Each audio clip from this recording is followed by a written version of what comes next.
Buenas tardes y bienvenidos al videoblog de The Kung Fu Club en el canal de Taos Academy. Otra edición más de esta serie que estamos lanzando en las últimas semanas y en las cuales estamos reflexionando sobre algunos aspectos que yo quería compartir con la comunidad, con todos vosotros que formáis esta comunidad de practicantes de artes marciales y probablemente algunas disciplinas afines, y que bueno, hemos ido ampliando sobre la marcha en base a peticiones, a reflexiones, a vuestras opiniones, a vuestros intereses, y bueno, creando una dinámica, creo, muy positiva en cuanto al objetivo final que tenía este proyecto, que era generar una comunidad de artes marciales y compartir entre nosotros, bueno, lo que consideramos contenido de valor. En las dos últimas charlas hemos compartido con el doctor Pedro García Arteagoitía, con el cual vamos a repetir en unas cuantas más, porque, bueno, como habréis visto, Pedro es una persona con un conocimiento profundo, muy extenso, muy bien organizado y razonado, producto de un estudio realmente bien realizado, con pasión, pero con la cabeza muy en su sitio, alejándose del misticismo, de los mitos, de los cuentos, intentando siempre darle una visión lo más científica y racional posible. Así que, en mi opinión, es un contenido de muchísimo valor y eso es lo que voy a intentar mantener en los próximos semanas o meses con él, junto a algunos otros que considero de mucho interés.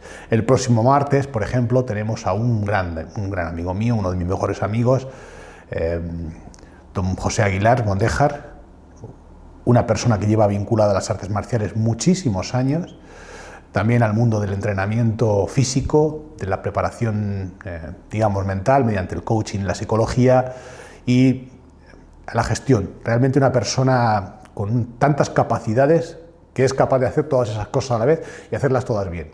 Y además ser un amigo de verdad bueno y entrañable, y para mí es un gran honor, una gran alegría poder contar con él aquí en el videoblog, y estoy seguro que lo que vamos a charlar con él va a ser de gran interés y os va a gustar, os va a interesar.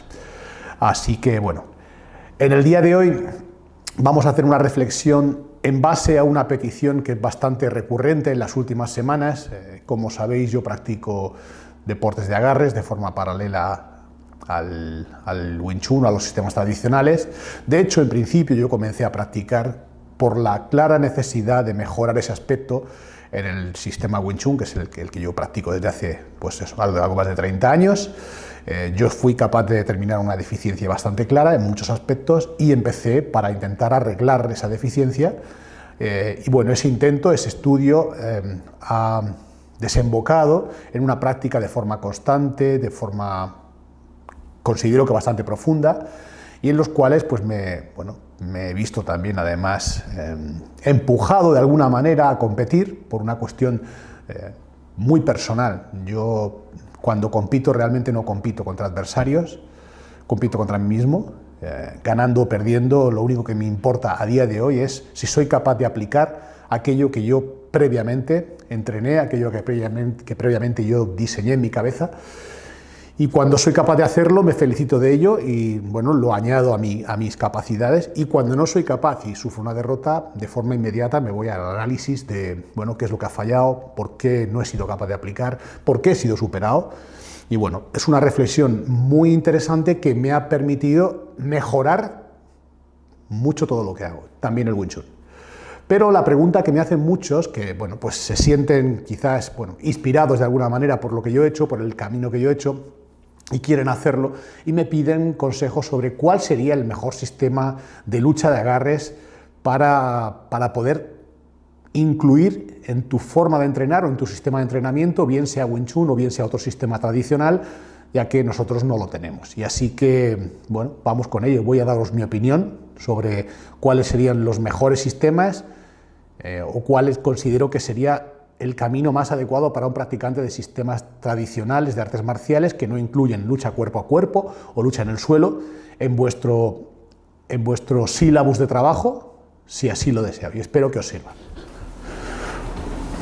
Bueno, lo primero sería preguntarnos o determinar por qué un sistema tradicional puede llegar a necesitar un combate que contemple la lucha cuerpo a cuerpo en distancia de close combat o incluso teniendo en cuenta la posibilidad de ir al suelo.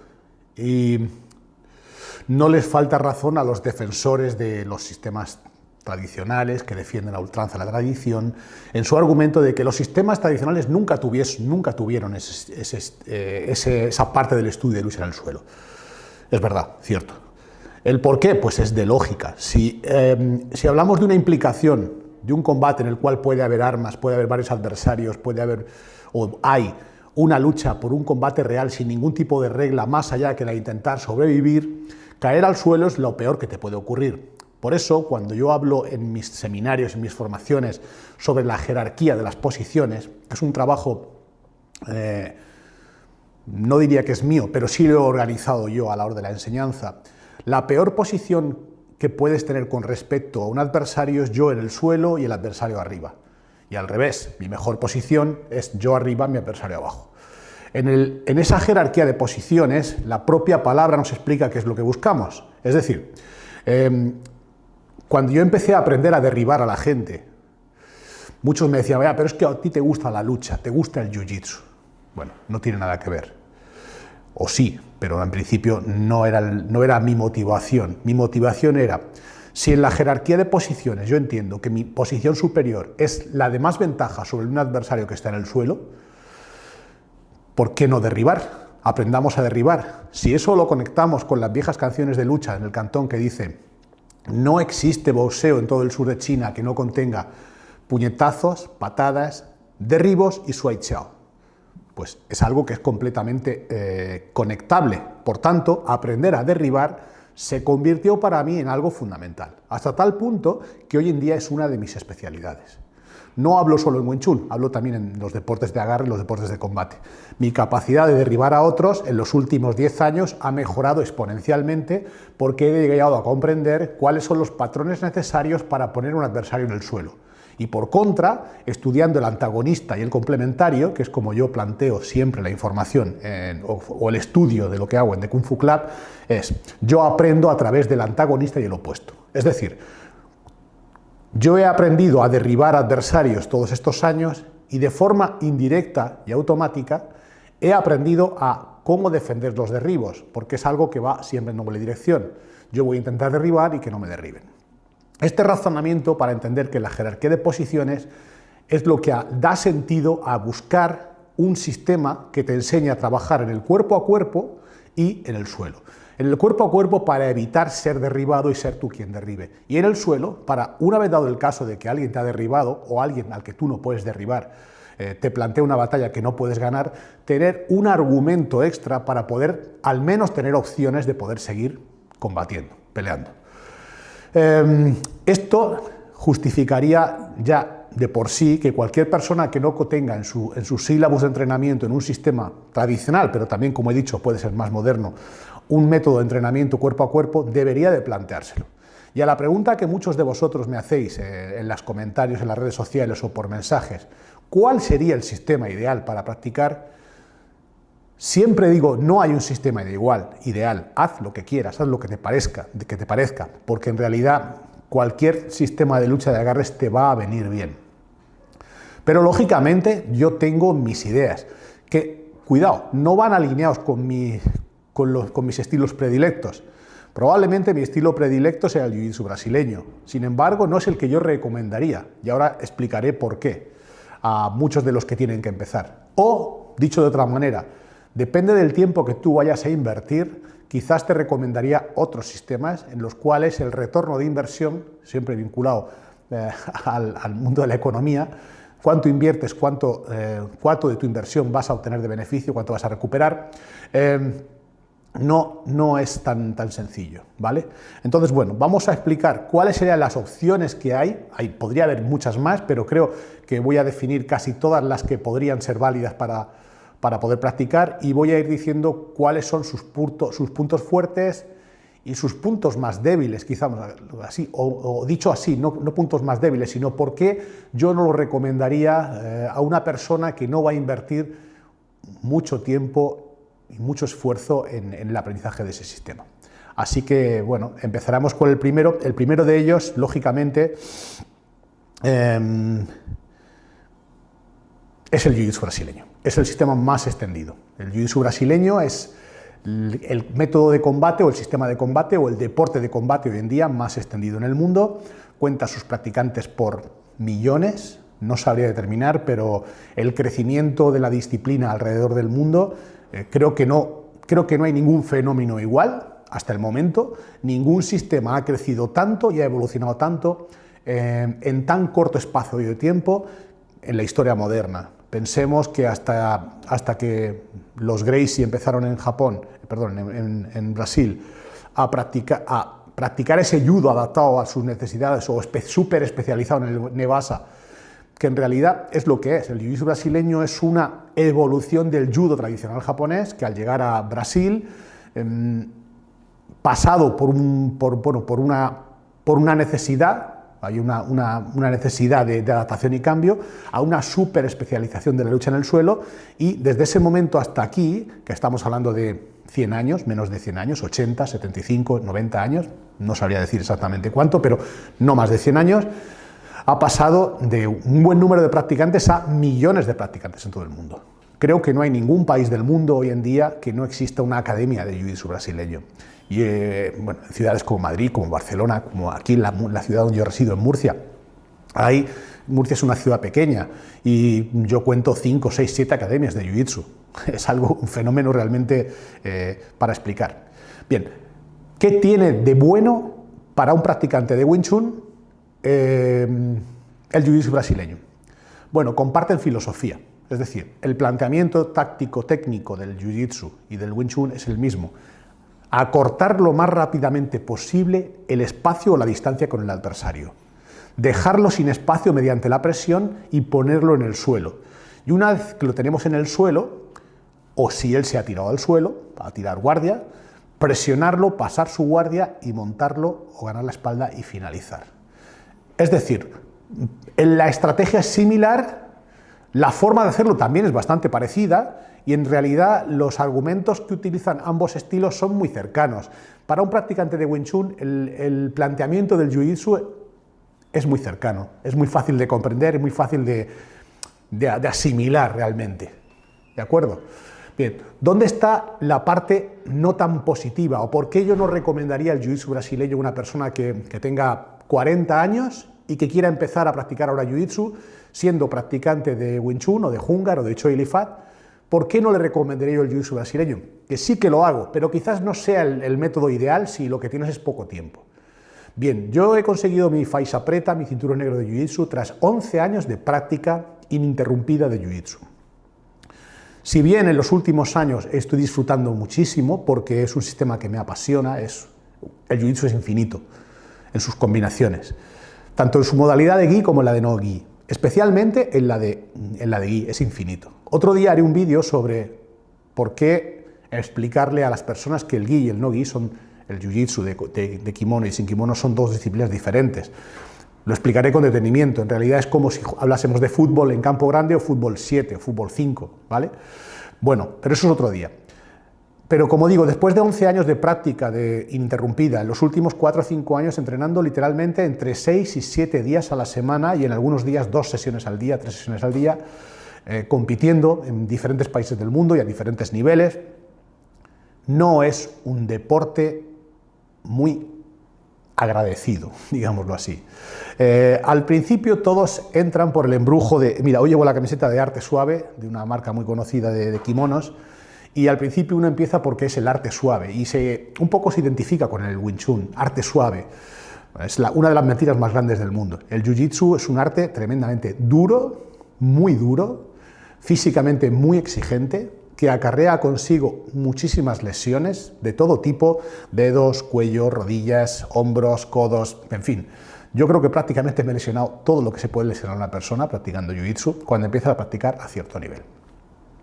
Y sí que es verdad que pasado el cinturón morado es un arte muy divertido, muy divertido. Pero hasta ese momento no lo es tanto y la cantidad de tiempo que tienes que invertir en mejorar un poco es grandísimo. Es decir, la inversión que haces para recibir un poco de beneficio es tremenda. Por eso, si tú tienes tu foco principal de entrenamiento en el húngaro, en el Choi Li Fat o en el Krav Maga y vas a practicar jiu-jitsu brasileño 2 días a la semana, 2 horas, no creo que sea la mejor de las inversiones. Lo dice un amante del sistema jiu-jitsu, un practicante en activo, alguien que quiere el jiu-jitsu igual o más que al Wing Chun, pero no sería honesto si os digo otra cosa. Bien, esa sería la primera de las opciones. La segunda de las opciones sería el judo. Estoy hablando de sistemas fáciles de conseguir, porque hay algunos otros, por ejemplo, puede ser el Shuai Chiao o la lucha Bog, que son muy interesantes, pero también muy difíciles de encontrar, con lo cual ni los contemplo como una opción. Si alguien tiene interés en ellos, les puedo hablar sobre ellos porque los conozco, los he practicado en alguna ocasión, aunque sea muy levemente, pero no es fácil de encontrar un profesor de Bog, de lucha mongola, ni es muy fácil encontrar un practicante un profesor de Shuai Chiao cualificado. Con lo cual, no son sistemas que puedas encontrar academias en Murcia, en un pueblo, en una ciudad de 400.000 habitantes o un pueblo más pequeño. Sin embargo, jiu-jitsu brasileño puedes encontrar en un montón, y la segunda de las opciones que os doy, el judo también. El judo puedes encontrar en cualquier rincón del mundo. ¿Cuál es la parte buena del judo si lo comparamos con cualquier otro sistema de lucha de agarres? Es el sistema más evolucionado en cuanto al método de entrenamiento. En judo todo tiene un porqué, un para qué, un cómo y un cuándo. Si das con un profesor cualificado y bien formado, la práctica está muy reglada, muy organizada y permite a una persona, incluso sin ninguna cualidad, como puedo ser yo, que pueda ir aprendiendo paso a paso, porque su larga trayectoria de desarrollo de los métodos de entrenamiento y de aprendizaje permiten a cualquiera aprender, lógicamente, si le dedicas cierto tiempo. Quizás si comparamos con el jiu-jitsu, el judo es más generoso, con menos inversión de tiempo tienes mejor retorno de tu inversión, fundamentalmente por lo que he dicho, los métodos de entrenamiento son mucho mejores, está mucho mejor desarrollado. En jiu-jitsu no hay un método de entrenamiento en la mayoría de los casos, en judo está todo perfectamente ordenado, desde niños hasta veteranos, desde judo recreativo y judo de competición. ¿Cuál es la parte que a mí personalmente me hace no recomendar el judo para un practicante de Wing Chun, por ejemplo? Que es muy difícil. El judo, para conseguir cierto nivel, es muy difícil. Como he dicho, yo no tengo ninguna cualidad muy especial como practicante de artes marciales. Quizás la única que podría resaltar es la constancia. Soy una persona muy trabajadora y muy constante. Eso son mis dos virtudes número uno. Incluso para mí, que soy un estudioso, que me fijo mucho en los patrones, que no desisto aunque no me salen las cosas, el judo es la hostia de difícil, es muy difícil. Yo se lo comento a mi profesor, a Miguel Campos, digo, Miguel, esto es que es muy difícil, ¿cómo con una solapa yo puedo tirar y lanzar el peso de una persona a un lado, pero además, sin verlo, tengo que barrer a la vez? Requiere comenzar desde muy joven para adquirir ciertos atributos que son muy difíciles de conseguir si no lo hacemos de esa manera. Entonces, parte buena, es un sistema absolutamente estructurado y bueno para aprender si le vas a dedicar tiempo. Pero si no le vas a dedicar tiempo, bueno, también es un poco como el jiu-jitsu. Te va a costar porque necesita de un entrenamiento muy específico y muy vinculado al kimono, que es otra de las cosas que ambos sistemas, bueno, sería una parte quizás no tan interesante para muchos de nosotros que practicamos sistemas tradicionales, que es que no hay un kimono sobre el que controlar el cuerpo. El kimono te asegura que cubres toda la parte del torso, desde una manga con la solapa controlas toda la parte superior del cuerpo, cuando en realidad cualquier ropa más liviana se rompería. Entonces el control del cuerpo mediante la ropa, mediante lo que cubre al adversario, al enemigo, no es muy interesante para nosotros. Esa sería la segunda de las opciones. Bien, la tercera de las opciones es muy interesante, es el sambo. Sambo, combat sambo, el combat sambo hay golpes, pero el sambo deportivo es muy interesante porque combina, bueno, un poco dos disciplinas, el grappling no-gi y el kimono, digámoslo de esta manera. En la parte de arriba, en el sambo, se utiliza una chaqueta parecida a la del judo y en la parte de abajo no se utiliza ropa, un pantalón corto, con lo cual, bueno, es un buen mixto. ¿Cuál es, en mi opinión, lo mejor del sambo? Precisamente eso, un arte muy flexible, muy claro en sus técnicas sencillas, buen manejo de la estructura de arriba con el kimono, muy buen trabajo de llaves de rodilla, muy buen trabajo de derribos y continuaciones, gente muy sólida luchando, o definitivamente el samboca es una disciplina, el sambo es una disciplina muy interesante para un practicante que quiera complementar su práctica. La parte mala del sambo, pues mira, creo que la única que podría decir es que encontrar a un instructor de sambo, de puro sambo, bien formado, es muy difícil. El 99% de los practicantes de sambo son judokas y muchos de ellos lo hacen muy, muy bien. Sin embargo, creo que los mejores luchadores de sambo del mundo, los puros sambokas rusos o ucranianos o georgianos, que solamente hacen sambo, son realmente extraordinarios. Y cuando compiten entre ellos, entre estos judokas readaptados al sambo y el sambo, se nota mucho la diferencia. Los sambokas pasan por encima a los judokas en ese aspecto. Entonces, encontrar un profesor de sambo es complicado, es muy complicado. Pero quizás de las tres disciplinas el sambo sería la más adecuada para un practicante de sistemas tradicionales de las que llevamos habladas hasta el momento. Bien, la siguiente sería la lucha. La lucha.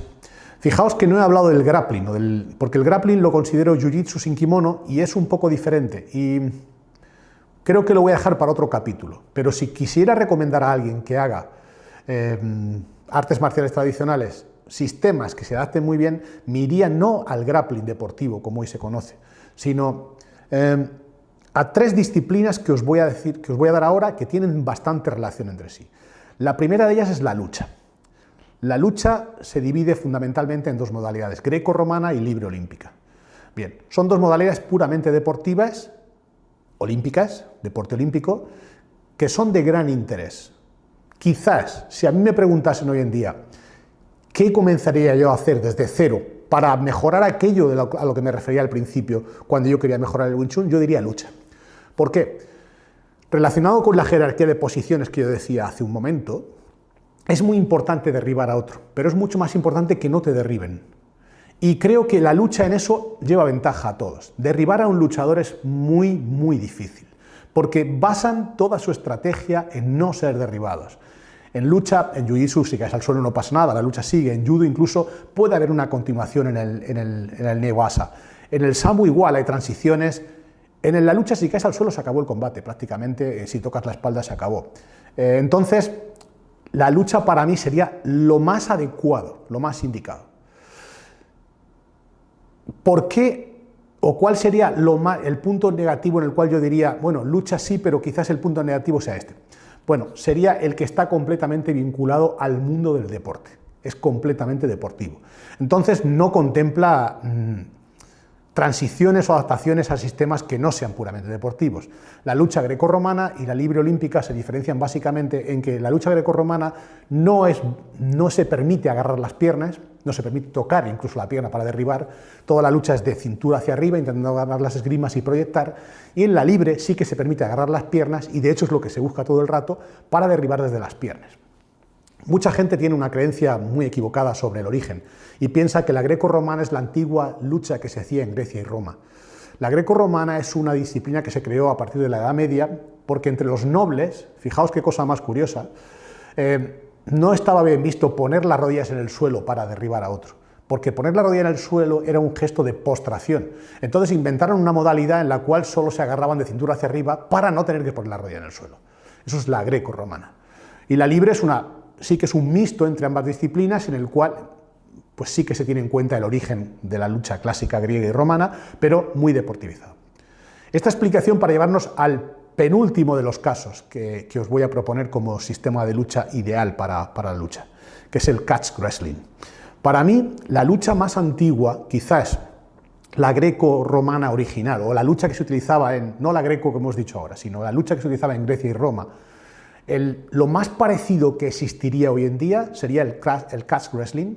Hay varias escuelas, especialmente en Inglaterra, en el norte de Inglaterra, del Reino Unido, y en Japón se conserva alguna, en Estados Unidos también, en el cual hay una lucha en la cual la lucha en pie es fundamental, derribar al otro, pero si se sigue en el suelo se continúa de forma bastante buena, es muy agresiva y con llaves realmente muy dolorosas y finalizantes, técnicas muy duras.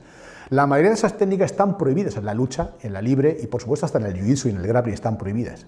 Por eso el catch wrestling para mí es una de las disciplinas, quizás la que yo recomendaría a alguien para decir, oye, voy a practicar 2 días en semana, aparte de mi Wing Chun o mi Krav Maga, haría catch wrestling.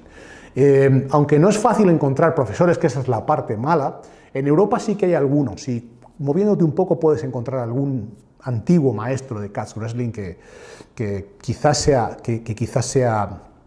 un gran complemento.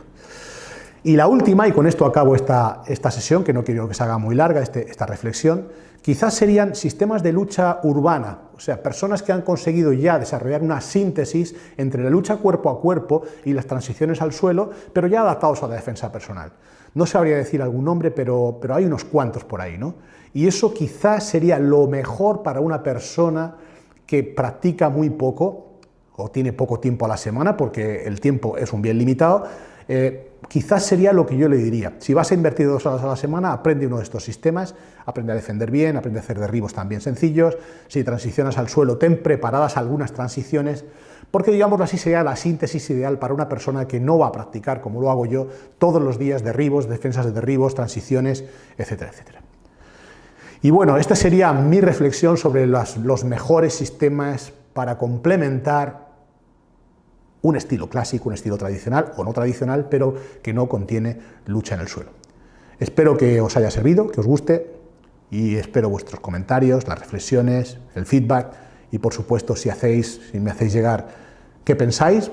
Podemos generar otras dinámicas en base a esto, pero estos creo que serían, aunque hay muchos más, como he dicho, la lucha Bog, el Swai Chao, etcétera, etcétera, sobre los que podemos hablar en profundidad otro día, quizás sean los que yo recomendaría a una persona que no va a practicar muy a menudo. Nada más, próximo martes con Pepe Aguilar, con mi querido Pepe, haremos una grabación y continuaremos con estas reflexiones, no sin antes de verdad daros las gracias a todos por todo el apoyo que nos dais y bueno, aquí seguimos. Gracias.